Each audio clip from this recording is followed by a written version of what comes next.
Friend જય શ્રી આજે આપણે બનાવીશું સિંગ દાળિયાના લાડુ. તેના માટે આપણે સામાન જો લઈશું 1 વાટકી જેટલી સિંગ, શેકેલા સિંગ, 1 વાટકી જેટલા દાળિયા જે ફોતરા વગરના હોય છે, દાળ, પછી અડધી વાટકી જેટલો ખજૂર, અડધી વાટકી જેટલો ગોળ અને અંદર નાખવા માટે ડ્રાય ફ્રૂટ, 1 ચમચી જેટલી કિસમિસ, 2 ચમચી જેટલી બદામ, કાળી દ્રાક્ષ, કાજુ અને 2 થી 3 ચમચી જેટલું ઘી. એક પેનમાં આપણે 2 ચમચી જેટલું ઘી મૂક્યું છે. હવે તેમાં આપણે બધા ડ્રાય ફ્રૂટ એડ કરશું. જે ડ્રાય ફ્રૂટ બ્રાઉન થવા જોઈએ. પહેલાં આપણે બદામ નાખશું, કિસમિસ, કાજુ અને કાળી દ્રાક્ષ બધું નાખી અને આપણે એને બ્રાઉન જેવું શેકી લેવાનું છે. બ્રાઉન શેકાઈ જાય એટલે તેને બાજુની પ્લેટમાં આપણે કાઢી લેવાનું છે. બાજુમાં આપણે જે દાળિયા અને સિંગ છે તેનો આપણે ભૂકો પણ કરી લેવાનો છે. રેડી થઈ ગયું છે. હવે તેને આપણે બાજુની પ્લેટમાં કાઢી લઈશું. હવે આપણે એક મિક્સર જારમાં બી અને દાળિયાનો આપણે સાથે ભૂકો કરી લઈશું. આવી રીતે આપણે સિંગ અને દાળિયાનો ભૂકો કરી લેવાનો છે. હવે બાજુમાં જે 1 ચમચી ઘી છે તેમાં આપણે જે ગોળ લીધો હતો એને આપણે એડ કરીશું અને 2 ચમચી જેટલું પાણી છે એ આપણે એમાં એડ કરીશું અને તેને થવા દઈશું.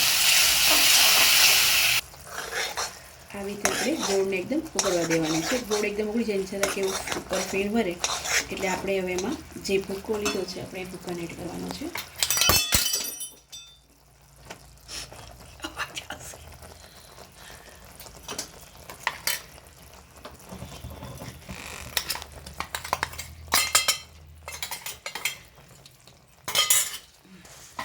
પછી આપણે જે ખજૂર લીધો છે એને પણ આપણે એમાં સાથે એડ કરી દેવાનું છે અને આપણે એને પાછું 2 મિનિટ માટે હલાવવાનું છે.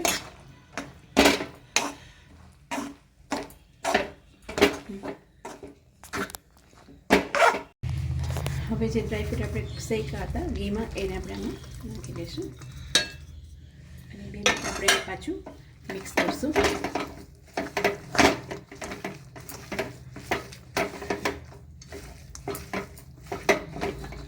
મિક્સ કર્યા પછી હવે જે આપણે ઘી નાખ્યું છે એ ઘીને આપણે એમાં એડ કરી દઈશું. 1 ચમચી જેટલું ઘી આપણે બાકી રહેશે એ પણ એમાં આપણે એડ કરી દઈશું. જરાક ઘી આપણે હાથમાં રાખવાનું ગોળા વાળવા માટે, ગાંઠી વાળવાના છે એટલે. હવે આપણે એને 5 મિનિટ મિક્સ કરશું અને એકદમ છૂટવા લાગે એ પછી આપણે એને ગોળા કરી લેવાના છે. દાળિયા અને ગોળ એકદમ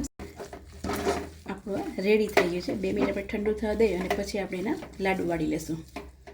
હવે આપણા તૈયાર છે. એનો ઘીવાળો હાથ કરી અને આપણે હવે એના લાડુ વાળશું નાના નાના.